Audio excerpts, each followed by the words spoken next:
Hello, my name's Stephen, and today we're going to be looking at Minecraft Education Edition and how it can be used to support teaching and learning within the English learning area of the Australian curriculum. So first of all, let's see what Minecraft is. It's a game all about breaking and placing blocks. Students can build worlds that they've imagined themselves. They can work in teams collaboratively to build a world. That could be from a movie they've watched, or it could be from a book that they've read, or it could just be from their imagination. They can build on top of an already existing world, or they can start from scratch. In the education edition of Minecraft, you have some amazing tools to support reading, writing, speaking, listening, and all the things that you do across the English learning area. And as a teacher, you have control over what the students do. So we can look at all the creative ways that they work in Minecraft, and we can build that into our curriculum.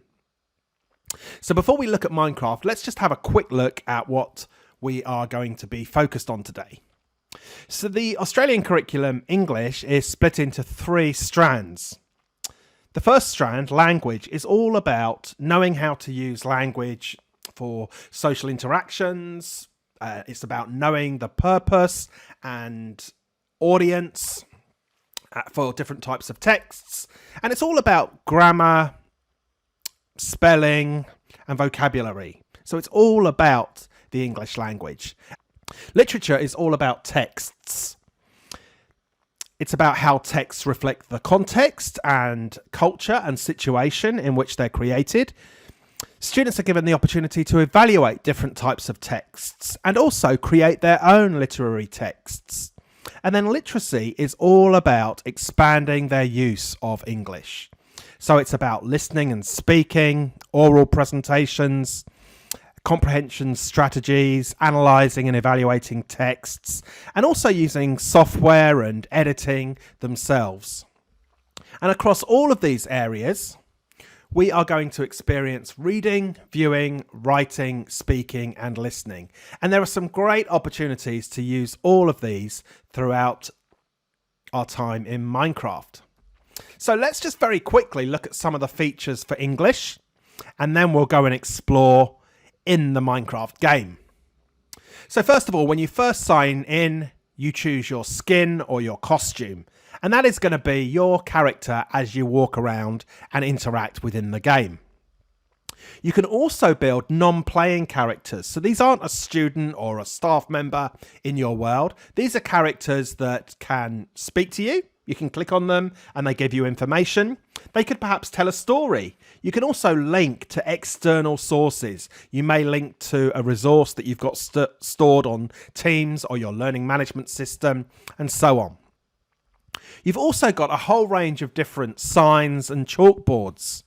And these chalkboards come in three sizes. The slate is the small one, then the poster, and then the board. So as a teacher, you can put challenges to the students. You could perhaps put instructions or directions, and students can use them themselves to tell a story. They're also editable. So I've seen them used really well, where one student might write the first sentence in a story, and then the second student comes in and adds to it, and so on. So a nice little addition to the game. You've also got a camera, so students can record what they've done. Maybe you've sent them off to explore a certain world. They can take photos of what they've done. They can take photos of what they've created. They can even take a selfie. All of those photos get stored in the portfolio, which is a tool within the game. You can take photos and they'll appear in the portfolio, including selfies. Students love to take a group selfie as well if they've solved a problem or built something themselves. You've also got a book and quill, which is kind of like a text-heavy portfolio. You can add images, sure, and you can put a caption, but you can also add text. So you can tell a story. You can use it as a reflection or assessment tool. Really great little tool there. And then you can sign it and even export it from the game. So you can export it as a PDF and hand it into the teacher via Teams, or turn it into a Sway or a Word document. Really flexible how you can use the book and quill once you've exported it from Minecraft. You've also got wherever text is in the game, whether it is a non-playing character or a book and quill or a sign or a slate or a poster, you can access the immersive reader, which allows you to listen to the text. It allows you to quickly identify the parts of speech. You've got a picture dictionary. You can use translation and more besides that we'll explore very shortly. So lots of great English and literacy tools built in to Minecraft. So, are you ready to explore this? Let's go. I have logged on to Minecraft Education Edition with my school email address. And the first thing I need to do is click the coat hanger and choose my skin or costume. There's a whole range of different costumes and skin colors you can have. I think I'm going to be a wizard today. There we go. This is me. And now I'm going to go straight in and play. View My Worlds are all of the worlds that I've been using on this computer. So these are all ones that I've been accessing earlier today. And then View Library are all the ready-made challenges, subject kits, tutorials. We'll look at these later on. But now I'm just going to go straight into, let's have a look at this. Build a moat. Okay. So I've got a part of a castle here. I can go and explore. Not much happening here. I've got a ladder. I'm up on the roof, and because I'm in creative mode, I can actually fly and look around. So I might be telling a story or giving some instructions. In here, let's look at the different features that I can add in. So first of all, I can add 3 different types of chalkboard. Do you remember what they are? There's a slate, a poster, and the large one. Yes, you remembered. It's a board. So I can actually use these in the game. I can kind of put them on the wall. My castle. There we go. And I can also put them on the ground. So today,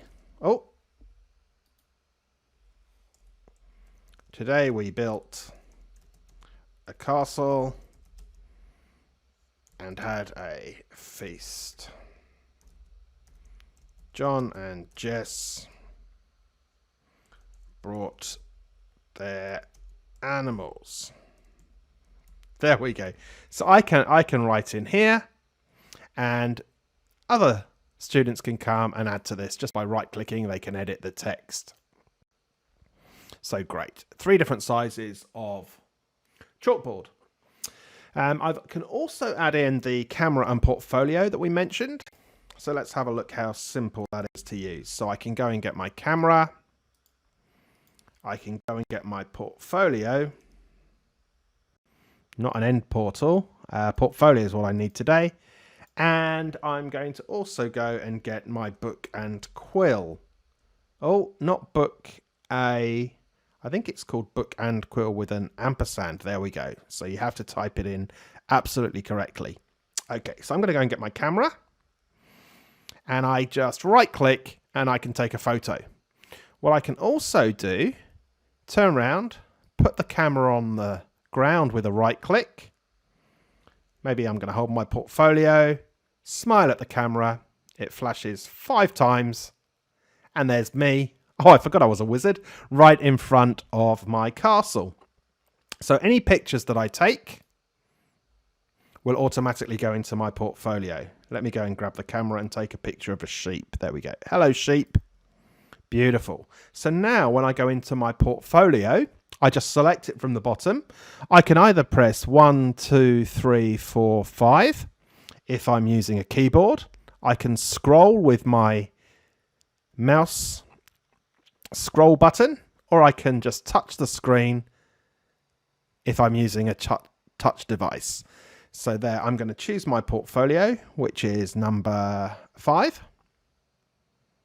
And I'll just right click in the space and I can caption these. So sheep,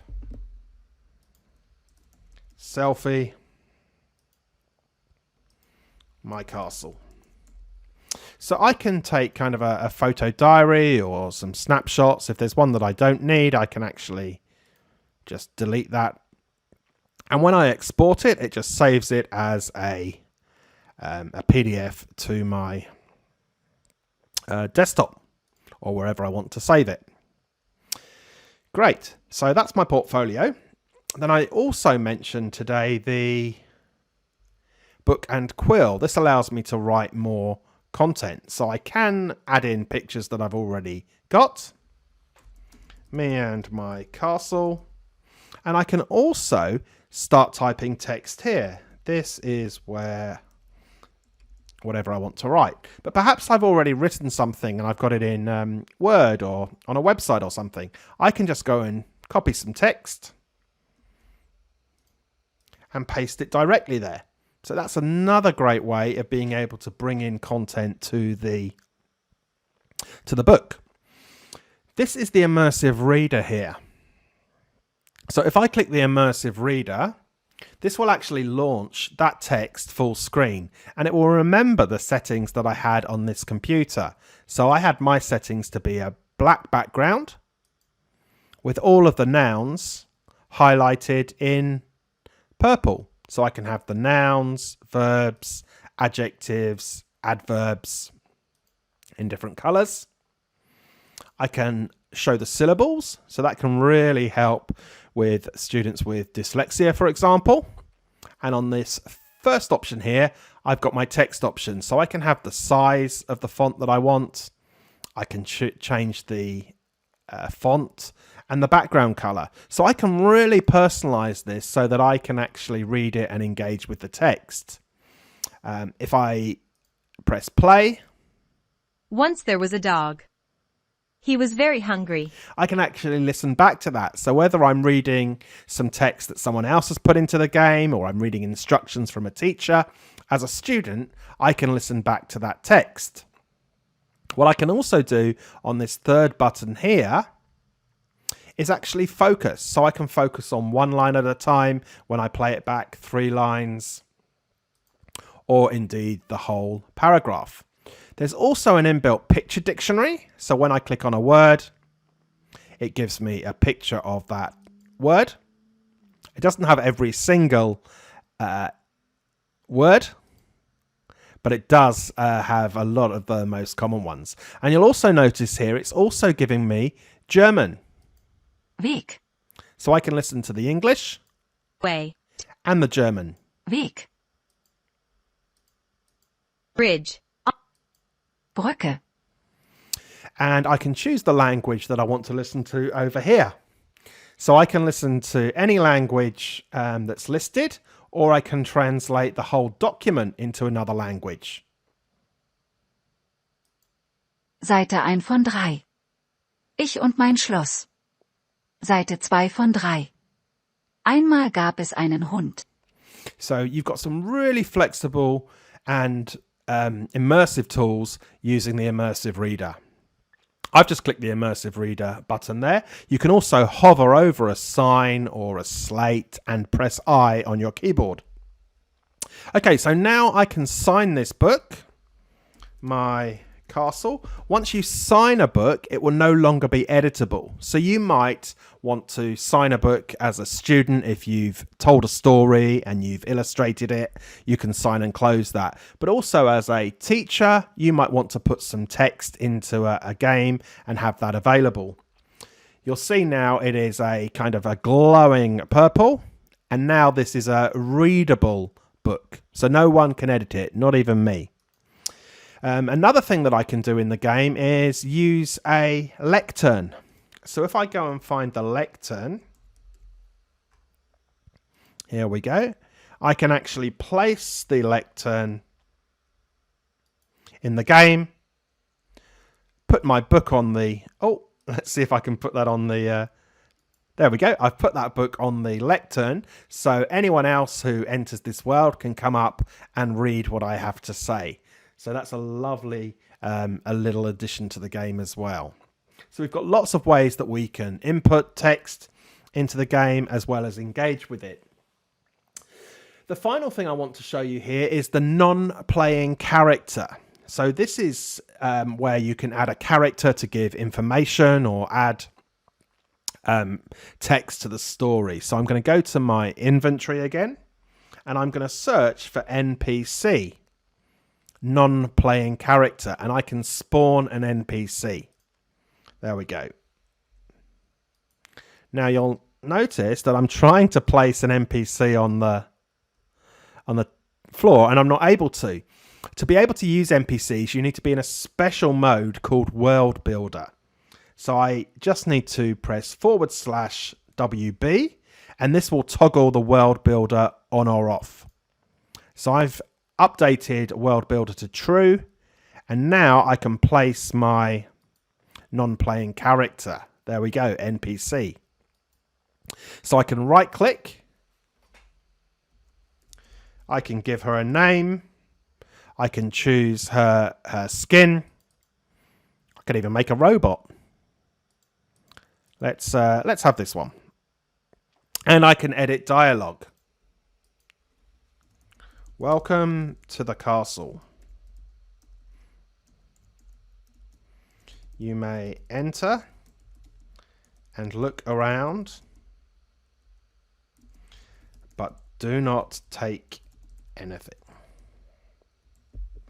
Okay, so I've written some text there. There are also some advanced settings that we won't look at today, but please explore these if you want to do more with your NPCs. You can actually add links to send students to websites or to other resources that are online. And then more advanced, you can also add commands so that when you click on a button, you get given an object or you get transported somewhere. Just search online about Minecraft commands and you'll find out how to use those. But we've just added some text. What I can do is leave World Builder mode by /WB. And now, there's the tour guide. As I approach her, I can see her name. And when I right click on her, I can see her text. And if I click on this, that text will also be available in Immersive Reader. I can press escape to pause the game and then save and exit. It will save it back to my computer and it will be available from within my worlds. Now what we're going to do is explore some of the ready-made worlds that you can pick up and use with your students. So let's go into View Library. First of all, I'm going to show you the monthly build challenges. So each month, the Minecraft education team put together a small activity that you can pick up and use in a one-off lesson. So as we scroll down, you can see there's a coding activity, a maths activity, a science activity. We might want to, for example, design a book cover. This is a nice simple one where you just get a great big book and students use different coloured blocks to design the front cover. There's one about biographies, so we can actually kind of make a little puzzle game. It's to research a famous figure and create a quiz to convey this information in Minecraft. So you can write some clues and students can solve those.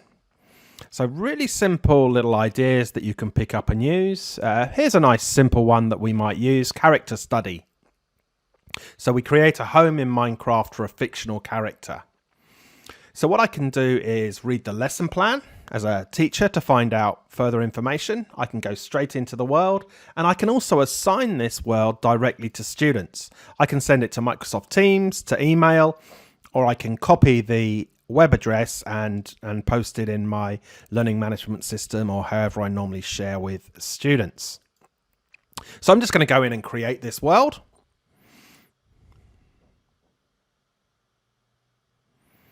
Okay, what's nice about these monthly challenges is there's a lot of instructions within the game.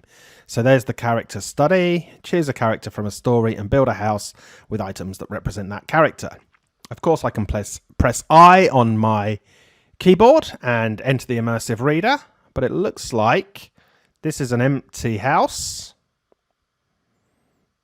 So that's where I'm going to be building, and I've got an example one over here. Alice's Adventures in Wonderland. So I guess I write my title on that slate there. Let's have a look. We got a chessboard. We've got is that the Cheshire Cat? Playing cards. There's the caterpillar. The white rabbit. Pocket watch. Excellent. So we have to think of a book that we've been reading, and maybe we can illustrate that in this house here.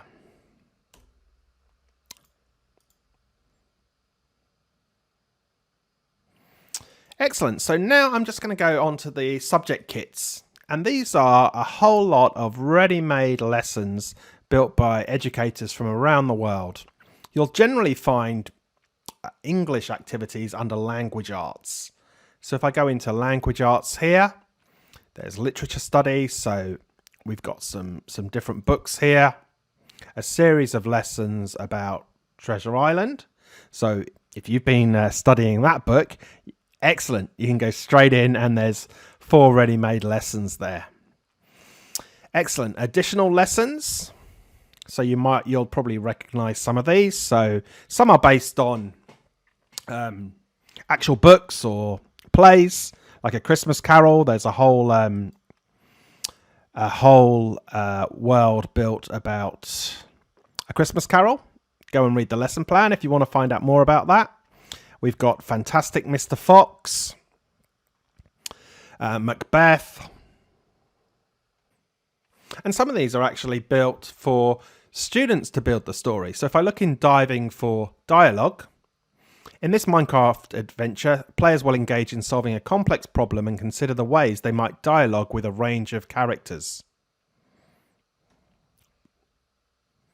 So I can go and read the lesson plan.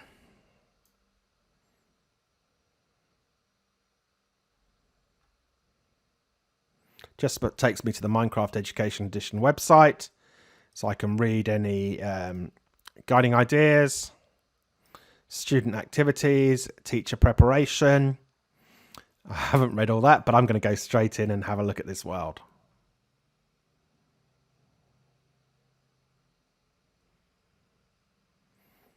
Okay, there's my non-playing character who's going to give me some information. On this mountain, you'll see some examples of strong dialogue, and you'll find some tips for writing dialogue. Take a book and quill from the chest here, make some notes about what you learn, and then you'll visit a shipwreck where you can meet some characters who want to talk. Excellent. So I'm going to get a book and quill. Maybe I'll take 2. So who's up here? Here are some characters. What to avoid? So here's actually a link to a website where we can read what Cara Lockwood said about what to avoid when you're writing dialogue.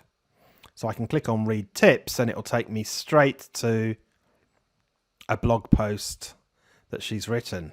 Great. Here are some tips. So the National Novel Writing Month has some great resources for helping young people write fiction. Here's a link to their handbook. Excellent. So now I can go back. If I can remember where the where the character was, I can go. I should have made a note of the coordinates.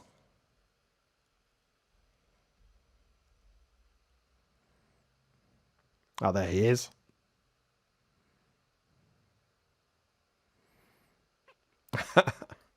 So now I can go to the shipwreck.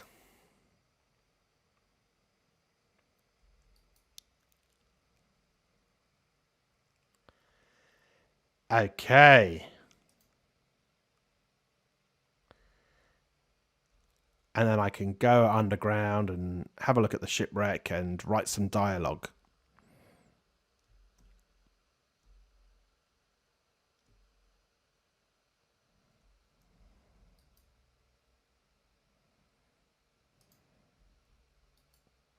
And this is a fantastic resource, the Macbeth Journey. Students experience the text of Macbeth and they can actually engage and walk round the castle and engage with characters from the story. So let's have a look at this.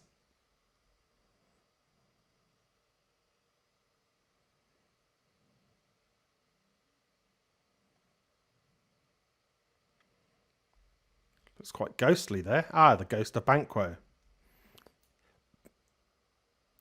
Thou art about to embark on quite an adventure. Explore the world of Macbeth. Talk to everyone you can find. You shall describe what can be learnt. Okay. Then I got a link to my essay scoring. Welcome to Inverness. I've got a camera and a portfolio. Excellent. So I guess I engage with characters and find out what's going on in this world. Who are you? Cordelia. Have you heard the news? Oh, what news? Let's take a photo of her. It might be useful. Oh, there's another character there. Okay, so I can go in and I've interviewed 2 characters so far. Who are these characters? Abram. Macbeth slew the traitorous MacDonald.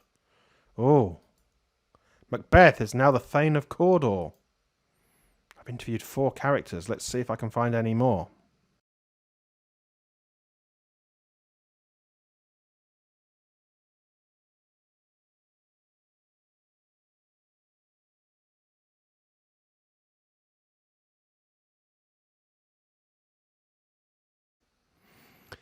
This is one of my favourite activities in Minecraft Education Edition, Storytime Settings by Phygital Labs. Students read and experience 3 fairy tales, study the elements of literature, rewrite 1 fairy tale, then build a new version in the game. Okay, so I'm just going to create this world.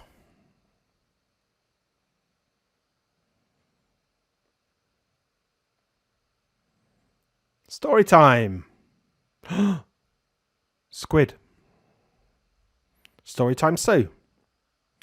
You can become the wolf, plant seeds and fight a giant, or eat treats through the forest. Watch out for the witch. Choose a story to begin by selecting one of the buttons on the wall behind me. Think about how these stories would be different if you just made a few changes. Good luck. Okay. So I can look at Hansel and Gretel, the 3 Little Pigs, or Jack and the Beanstalk. Let's look at 3 Little Pigs. Oh. Hello.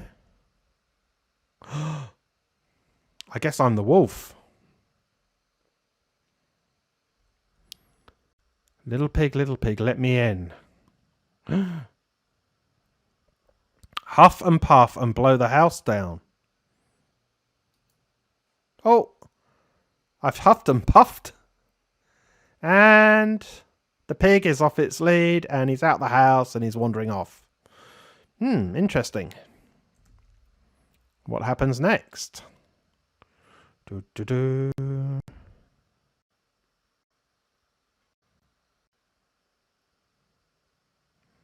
Ah, this house is made of wood.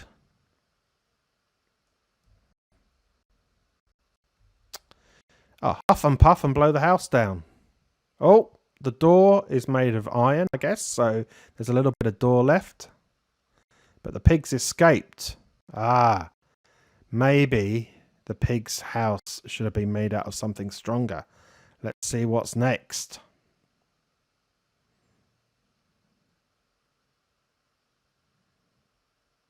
Oh, looks like we've got a brick house over here. Little pig, let me in. No, not by the hair on my chinny chin chin. Then I'll huff and I'll puff and I'll blow your house in. Ah. Oh. I haven't managed to blow it down and I'm feeling a little bit sick. There we go. So pressing that gave me nausea. There we go. If you can't blow the house down, perhaps you can find another way in. Ah. Let's go up on the roof.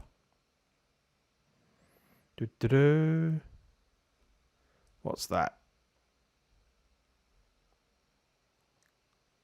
Ah, chimney. Let me go down the chimney. That might be the idea. Oh, hang on. How do I get out? Oh, I'm losing my lives. And I've died. Okay. So I was looking at the 3 Little Pigs. I can think about how we could perhaps tell that story differently, how we can adapt that story. And if you look at the lesson plan, there's a whole lot of extension ideas and things that you could do with your students. Let's go back to the main menu.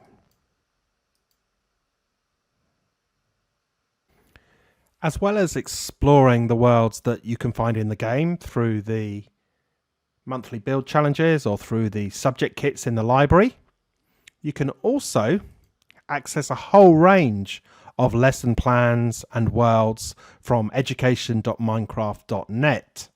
This is the Minecraft Education Edition website that we're going to have a quick look at now. So from this website, you can find all sorts of resources.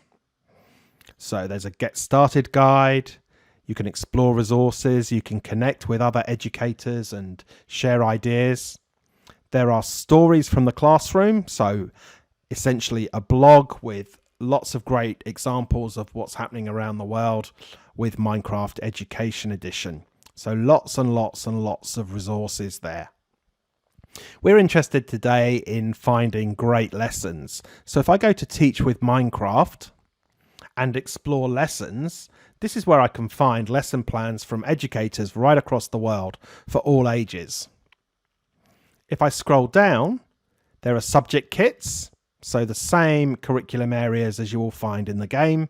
And if I go into language arts, there are some ready-made lessons that have been tried and tested by teachers all across the world. So building a story setting can be used for all sorts of primary age groups. Recreate your favorite fairy tale in Minecraft. Make a human timeline to bring history to life. Explore a sunken ship and write your story. Explore new ways to teach with Fantastic Mr. Fox. So all of these have got lesson plans and worlds already created there. If I go into this Fairy Tale Reimagined, you will see that you've got the objectives. There's no teacher prep here. Nice and easy. There's guiding ideas and there's student activities. So the teacher can do a demo, and then there's notes there as well. So lots of great ideas. If you want to actually use the world there, there's links to other websites, and there's an example of a student who's already done this activity. So sometimes there'll be a world or a template that you can download, and sometimes it's just starting from scratch and students are building themselves within the world.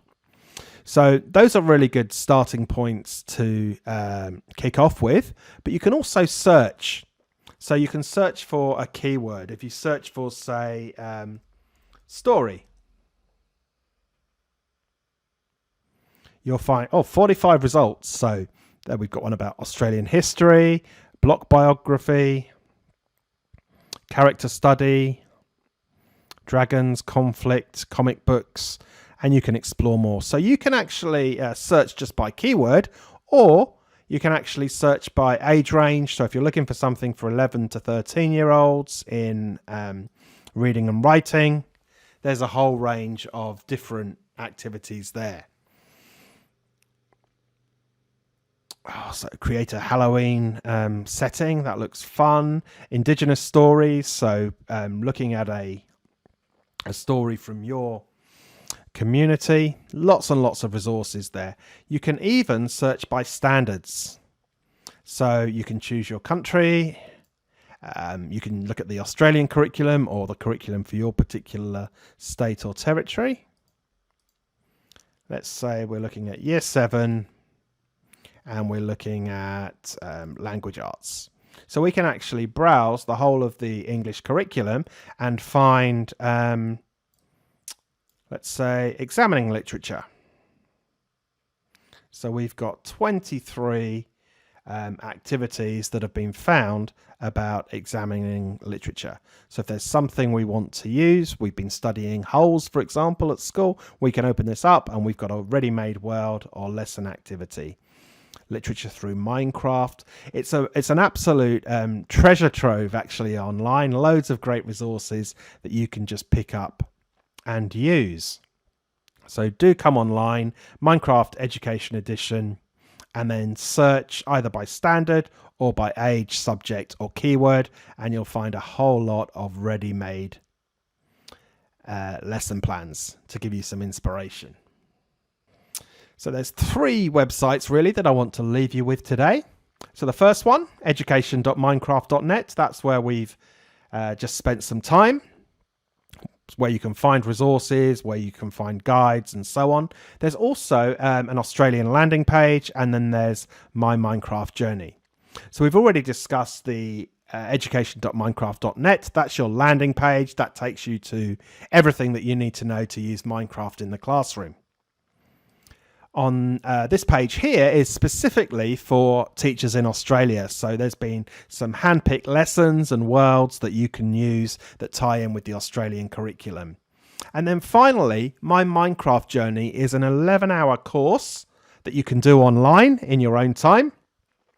And you can pick up tips for building your own lessons, for managing Minecraft in the classroom, for assessment, for troubleshooting, all of the things that you need to have a successful time with Minecraft Education Edition in your classroom.